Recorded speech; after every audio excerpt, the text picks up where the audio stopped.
Hi, my name is Dr. Barbara Schwark, and I am here to talk to you about muscle testing, which is one of my favorite things. Before I go into the details, I'm going to give you a little bit of an overview.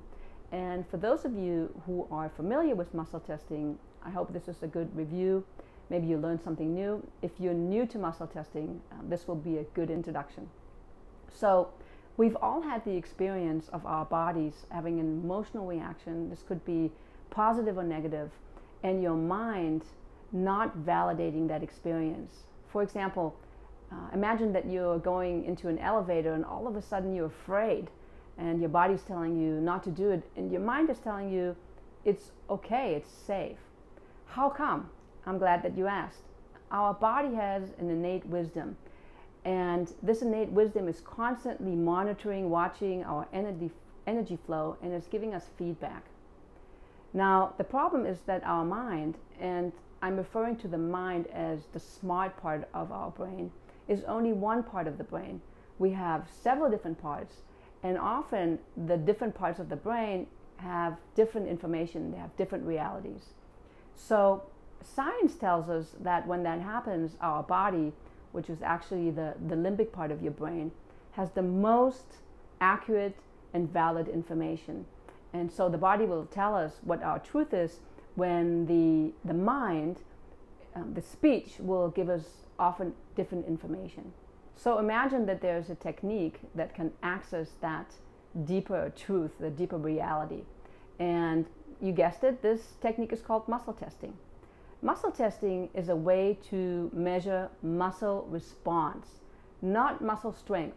And I'm going to give you a little bit of the history of muscle testing, and then I'm going to talk about the different modalities. Muscle testing is really something very ancient. It's been around for thousands of years. It comes from the Far East. It was kind of rediscovered in the early 19th century by an orthopedic surgeon from Boston. His name was Dr. Lovett. Then in the 1960s and 70s, there was a chiropractor named Dr. George Goodhart, and he really developed it further. You can say that he's kind of the father of modern kinesiology.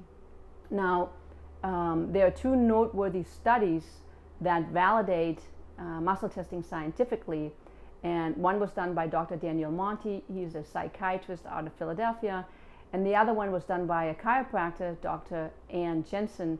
She's from Australia. So muscle testing can be used in many different ways. There are many modalities, and some of them, of course, are chiropractic.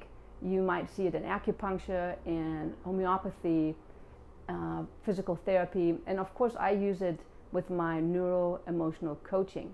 Now, why muscle testing is so powerful? Because oftentimes we spend lots of energy looking at the problem or at the cause, and what the muscle testing will do, it will just go straight to the cause, to the root of the problem, and so that we can really spend our time in looking at the solutions. One of the important things that we need to mention is that muscle testing is a cooperative test. So if the person is resisting you, or the person doesn't really believe in muscle testing, there's no point for you to do it.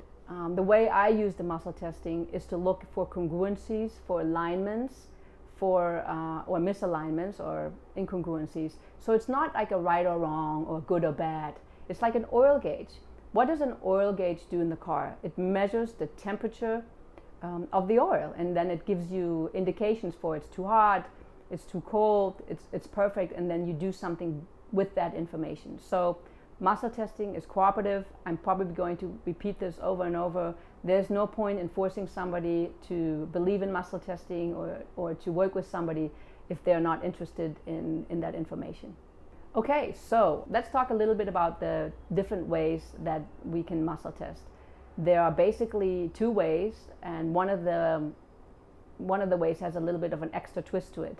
So I am going to talk to you about muscle testing yourself, and I'm going to talk to you about muscle testing another person. With the muscle testing yourself also comes muscle testing remotely. You need to be able to muscle test yourself if you want to muscle test somebody else remotely.